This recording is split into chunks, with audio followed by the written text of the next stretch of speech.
Welcome to episode 168 of the Selling Your Screenplay podcast. I'm Ashley Scott Myers, screenwriter and blogger over at sellingyourscreenplay.com. Today I'm interviewing director Dagen Merrill, who just did a movie for the SyFy channel called Atomica. We dig deeply into that film and figure out exactly how he got it made, so stay tuned for that. If you find this episode valuable, please help me out by giving me a review in iTunes or leaving a comment on YouTube or retweeting the podcast on Twitter or liking it on Facebook. These social media shares really do help spread word about the podcast, so they're very much appreciated. Any websites or links that I mention in the podcast can be found in my blog and the show notes. I also publish a transcript with every episode in case you'd rather read the show or look at something later on. You can find all the podcast show notes at www.sellingyourscreenplay.com/podcasts, and then just look for episode number 168. If you want my free guide, How to Sell a Screenplay in 5 Weeks, you can pick that up by going to sellingyourscreenplay.com/guide. It's completely free. You just put in your email address and I'll send you a new lesson once per week for 5 weeks along with a bunch of bonus lessons. I teach the whole process of how to sell your screenplay in that guide. I'll teach you how to write a professional logline and query letter, how to find agents, managers, and producers who are looking for material. Really is everything you need to know to sell your screenplay. Again, just go to sellingyourscreenplay.com/guide. So now let's get into the main segment. Today I'm interviewing director Dagen Merrill. Here is the interview. Welcome, Dagen, to the Selling Your Screenplay podcast. I really appreciate you coming on the show with me today. Yeah, thanks for having me. So to start out, maybe you can tell us a little bit about your background. Where did you grow up and how did you get interested in the entertainment business? You know, I tell people sometimes that I grew up in the circus, but with television and movies. My father was a filmmaker, so I worked on my first professional set when I was 12 in the jungles of Western Samoa. Creating special effects by lighting fires in the jungle. Huh. So from there, I spent most of my life in and around the film industry. I worked on a lot of commercials and whatnot to pay my way through college. And I ended up at USC Graduate School, the Peter Stark Producing Program eventually. And that's where I, made some contacts and met the kind of people that helped me have an actual professional career. Mm-hmm. And let's talk about some of those first steps to actually becoming a professional. What were some of those initial steps? Did you write a spec script? Did you shoot a short film? What were your sort of, first steps to try and actually break in? Yeah, I would say, writing was how I got into the professional world. I wrote a spec script with a writing partner of mine at the time named Kevin Burke, and we ended up selling that to Paramount.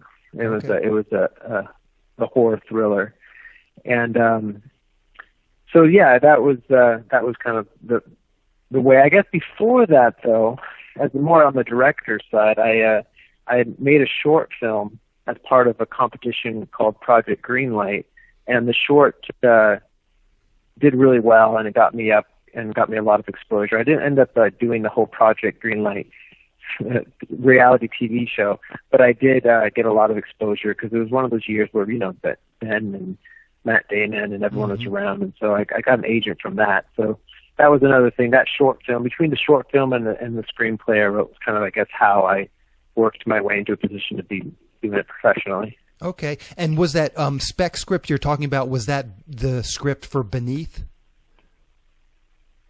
It was, yeah. Okay. And so maybe you can just give us just a quick overview of how you actually got that to Paramount and were able to sell it. Did you get an agent first? Did you have some connections through Paramount?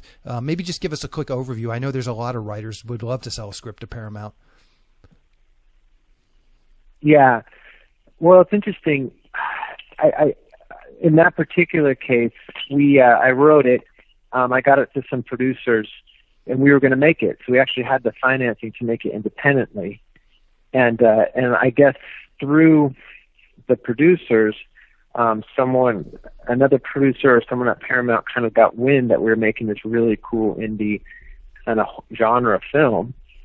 And they kind of came in, they made us an offer, to make it with more money, and they promised us lots of big distribution, and we ultimately caved and decided to make it with them.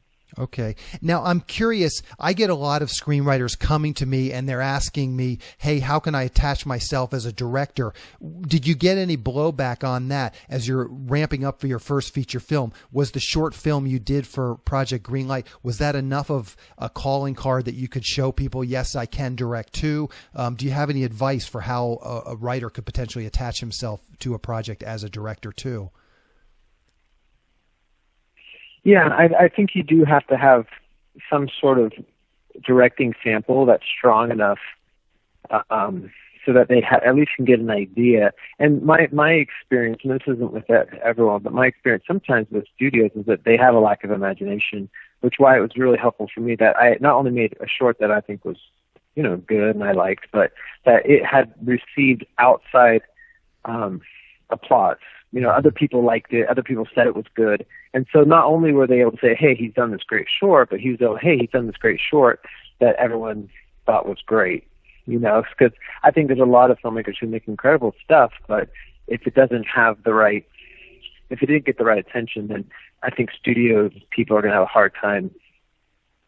Unless they really want the screenplay and they have to say yes, they're going to have a hard time saying yes. Yeah. So now at this point in your career, were you able to get an agent? Did you have an agent before you made the sale? Maybe you could talk to that a little bit. Again, it's a very common question I get is, as a writer or even a writer-director, how do you get an agent? What was your sort of story like at that point? Well, that's an interesting one for me. I think I had an agent for a while, and then before I actually ended up parting ways with that agent, actually my two agents and that agency before I made my first feature with Paramount. And then in making that first feature, I got a new set of agents and people. So I'm not the right person to ask because I don't think I have the healthiest relationship with agents that I've had. Mm-hmm. But I do know that it's incredibly important to have. And I would say, it's funny. Agents are funny. I mean, I would say from my perspective now, I would say that the more important thing that I enjoy now is I have a manager, and I got a manager that I really trust and really like, and then he is able to kind of negotiate agencies for me. Mm-hmm. Okay. So let's dig into your most recent. But I don't have much to say about what to do, Uh-huh. Okay. Yeah. No. Fair enough. It's just always interesting getting people's perspective. So let's dig into your latest film, Atomica, starring Tom Sizemore. Maybe to start out, you could give us a quick pitch or a log line for that film.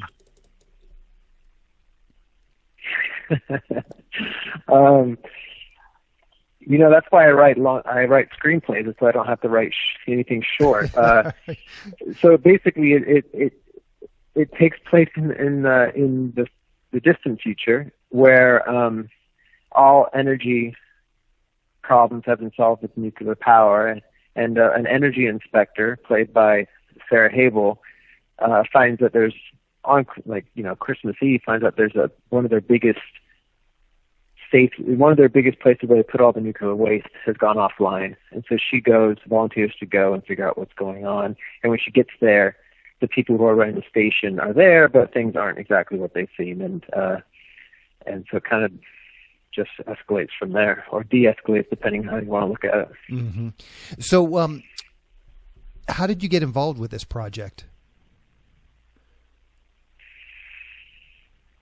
This was a rare project where I, off of kind of a pitch, I actually got the money independently financed. This is, of course, way before SyFy or Universal came on board, and so we had the money before we even had the screenplay, and we ended up. Yeah, so that's kind of I was involved from the very beginning. But as soon as I had that kind of opportunity, I took it to some producers who are a couple of the best independent producers that I know, and they worked at the time over at Lifeboat Productions, and they said, hey, here we have this opportunity. Well, can we deliver? Can we find the right script for this opportunity? Because there wasn't a ton of money, and we knew that it had to be really good in order to find an audience. Mm-hmm. Okay, so maybe you could take even a step back there. How did you go about raising money for something that you didn't have a script for? See, this is bad advice for anyone because it's not how it works. So this particular, it never happens like this.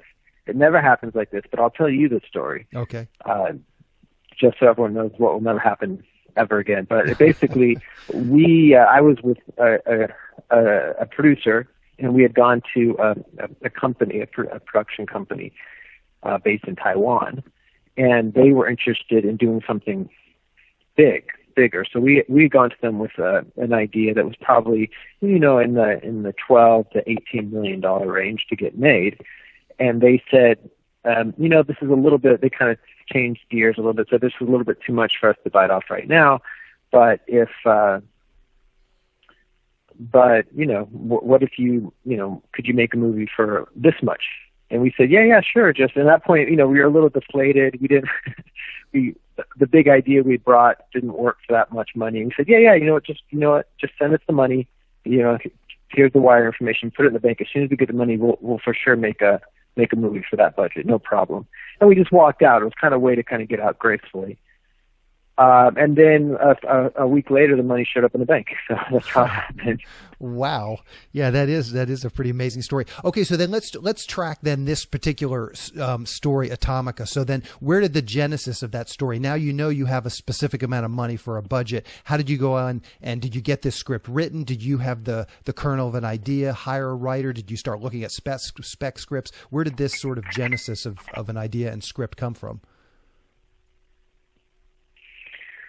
Well, we wanted to make something quickly, because we were already had started even before. So we wanted to find a script that was already created, and that's why I said I went to. I'm not a producer, so I went to some of the best indie producers I know, and I think it was, if you look at the producers on the film, it was Dagen who found a script that had won some award internationally, and it was contained. It was really cool.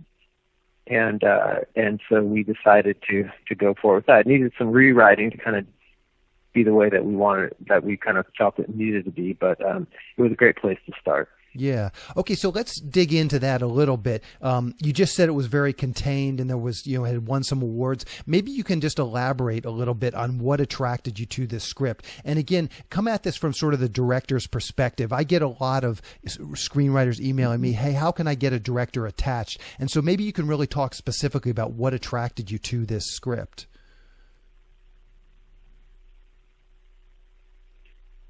What I liked about it is that for me, it worked on two different levels, right? So you kind of had the story, the plot, what was happening between these characters, but there was a deeper kind of psychological question being asked and kind of being worked through from scene to scene.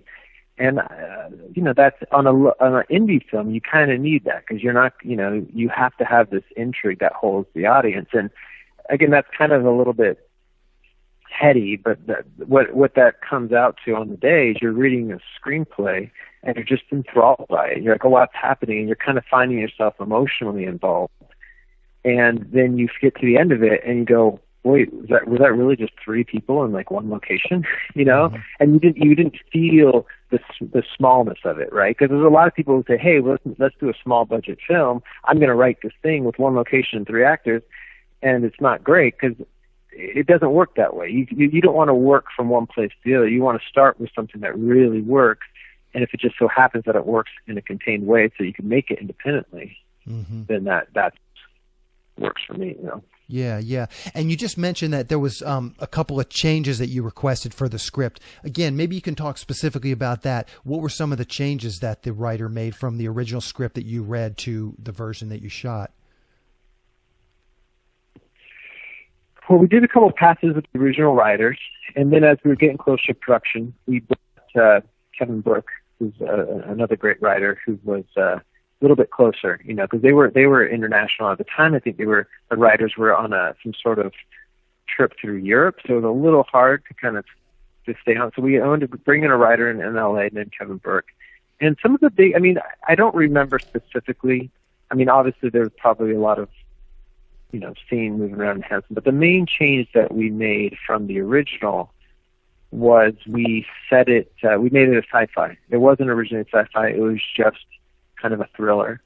and we kind of turned it and we put it into the future. We added this kind of more science fiction element, which we thought would kind of, bring a little bit more depth, and like it was kind of a very specific story, Mm-hmm. and we felt like the SyFy bringing it up would make it a little bit more global, because that's what we wanted. We wanted it to be kind of anyone who's watching it to be able to feel like, oh yeah, this is part of like what I'm experiencing. Whereas the first one was a little bit narrow.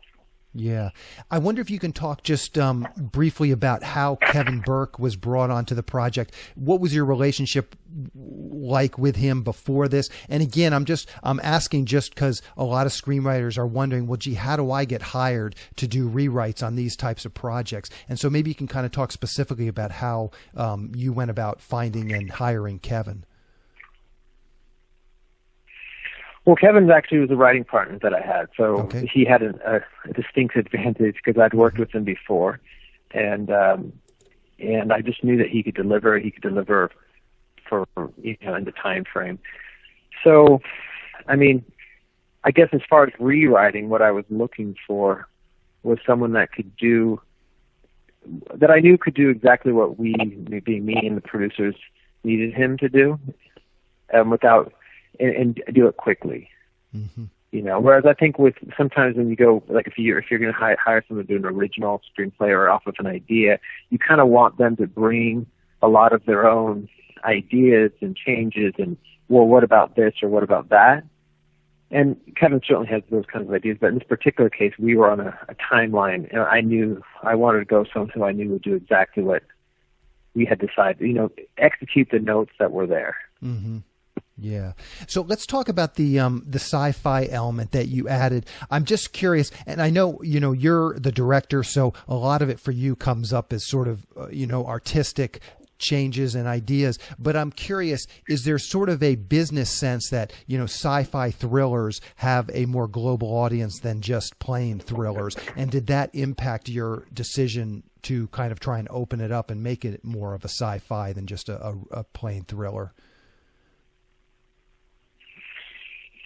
Yeah, I'm just kind of a fan of sci-fi. That's kind of part of the first thing. I've done thrillers before, and they're fun to do. But I thought it'd be really, personally, I just love the genre. So that's kind of the first thing. But certainly there was this, keeping the investor in mind. I wanted to give the best possible outcome to the investor, and I do think that there's a broader market for sci-fi and certain kind of genres than there are in straight thrillers. Yeah. I wonder if we could just take a step back now. So you kind of described how this script came into sort of your sphere. Is that very typical of the projects you've directed but haven't written? You work with a producer and the producer, brings in scripts. And again, I'm asking this just because I get a lot of questions from writers saying, how can I get to such and such a director? Mm-hmm. So I'd just be curious to kind of hear how you get scripts typically, and just kind of describe what that looks like. Do they go through, your producing partner? Do friends of friends hand you scripts? How many scripts do you read, and where do you get those scripts?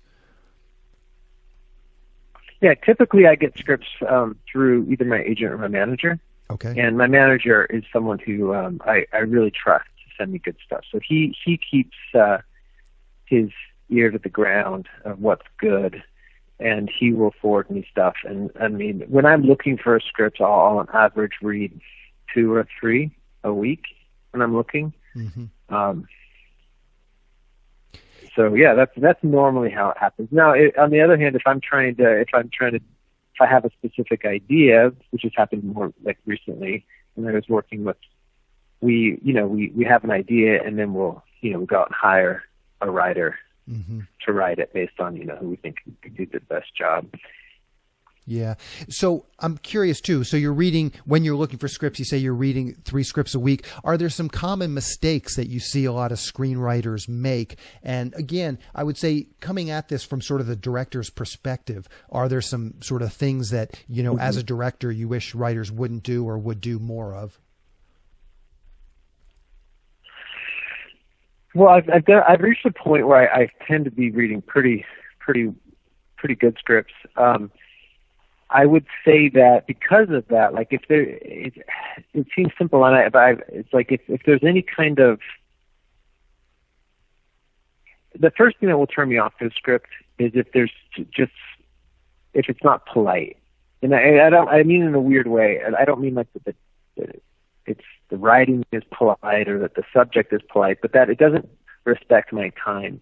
Like large blocks of action, for example, that they expect me just to like pummel through. If you open the first page and it's just an entire straight thing of action on, or conversely, if you look on the second page and there's, you know, the whole thing's one dialogue or some sort of monologue or something like that. And again, I'm not saying that might not be a great thing for a movie. You know, it might be an Academy Award-winning monologue. Mm-hmm. But it kind of, those are the kind of things that can often, early on in a script, like just as a, you know, from a director, it pulls you out because it doesn't feel like it's very respectful of the just how screenplays are normally done. You know. Yeah. Besides that, you know, you're looking to get involved with characters, you know. I mean, and I because I'm also a writer, I usually take the time to read an entire screenplay, if you know, because I know how long and much effort. But I know a lot of people who only read the first 10 pages, and if they're not hooked into the story and the characters at that point, they'll stop reading. Yeah, yeah.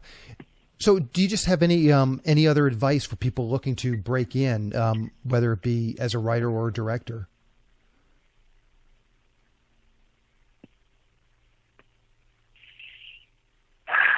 You know, I think you have to be surrounded by the people who are doing what you want to be doing. You know, so much of it is in relationships, and I don't try to go out and schmooze. I don't think I've ever got a job from like a party that I went to hoping I could schmooze somebody. I don't think that's ever happened. Instead, what seems to happen is that whoever your creative energy, whatever your creative group is, you know, the people you call your people, or the people that you spend your time with, those are the people who you're going to end up working with. And me, I got lucky, or not, you know, I got to go to USC and I kind of bought into a certain group. But since then, you know, that hasn't been the way it is. It's the people I do projects with. So I guess if you're trying to break in, don't try to break in. Instead, try to just really find your art and try to really do what it is that you love to do, and find people who are into the same kinds of things and are doing the same kinds of things. Because if it's just you trying to quote unquote break in, it's never going to happen. But if you're just sharing your talent and you're making relationships, and there's 20 of you, and that not any one of those people have to be successful or famous or anything else, somebody is going to at some point get lucky. You know, I had Larry Terman, who was the dean of one of our schools at USC, tell me that, you know, trying to make it in Hollywood is it's like playing roulette. Well, essentially, if you're talented enough and you stay in the game long enough, eventually the ball is going to land on your number. And so, have a big group of people that you work with and collaborate with and you create with, and you're much more likely to break in because someone's going to make it in. Mm-hmm. Yeah, sound advice for sure. How can people see Atomica? Do you know what the release schedule is like?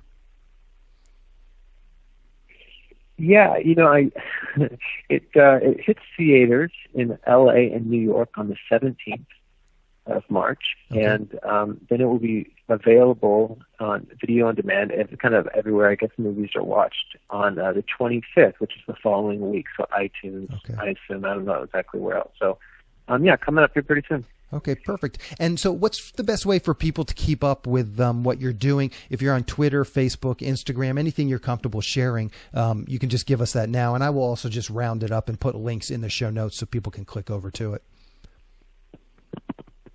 Yeah, I appreciate that. I do most of my sharing on Instagram at Dagen Walker, Dagen Walker.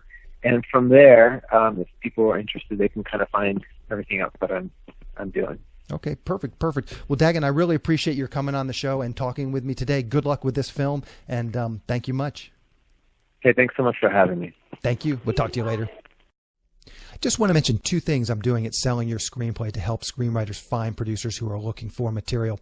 First, I've created a monthly newsletter that will be sent directly to producers. Every member of SYS Select can submit one logline per newsletter. I went and emailed my large database of producers and asked them if they would like to receive this monthly newsletter of pitches, and so far I have well over 350 producers who have signed up to receive it. These producers are hungry for material and happy to read scripts from new writers. So if you want to participate in this pitch newsletter and get your script into the hands of lots of producers, sign up at sellingyourscreenplayselect.com.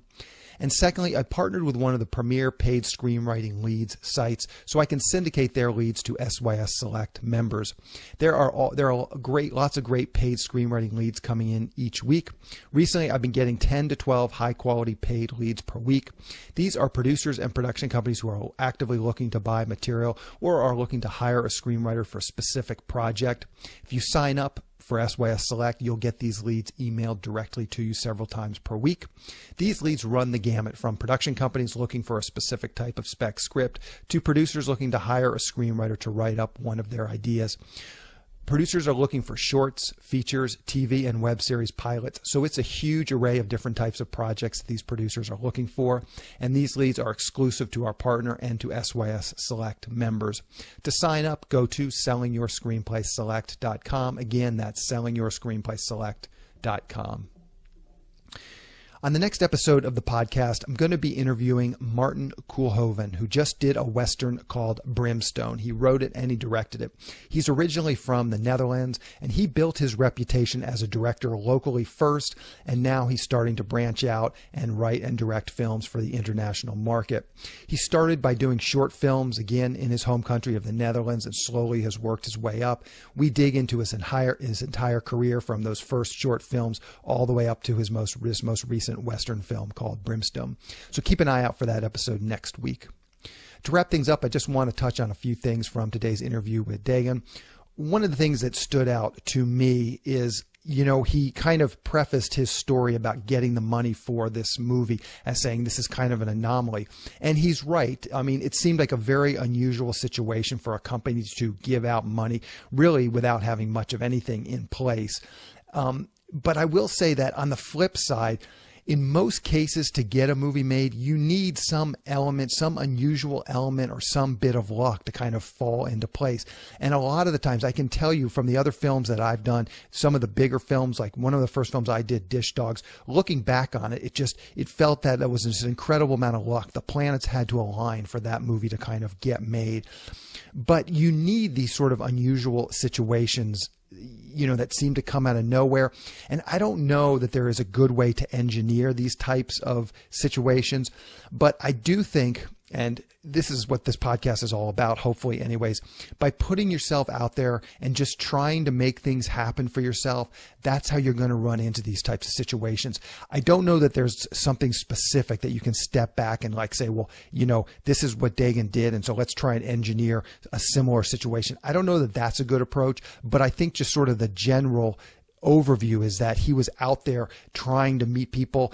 He tried to cut a deal with this company for a much bigger film. That didn't work out, so they had to go with a smaller film. But just, he's out there pushing things and trying to make things happen, meeting with people, just getting into situations where something might happen. And, if you're just a writer, you're sitting in your room, and I totally get that because that's how I am. I would much prefer to just sit in my room, write my scripts, and not have to get myself out there. But if you're just doing that, you enter a few contests, maybe you use my email and fax blast, maybe you enter a few contests, you put it up on the blacklist. If that's kind of all you're doing, I just feel like you're potentially missing a lot of opportunities. And again, I don't know that there's something specific that we can take away from Dagen's story, but I think there's something general. And that general lesson to me is that just getting yourself out there, just doing things. I'm trying to make my own feature film, and I can tell you through my experience making The Pinch, I've met a ton of people. I've learned a ton. on. And I've met a ton of people, and I will continue to meet, producers and distributors as I go through this process.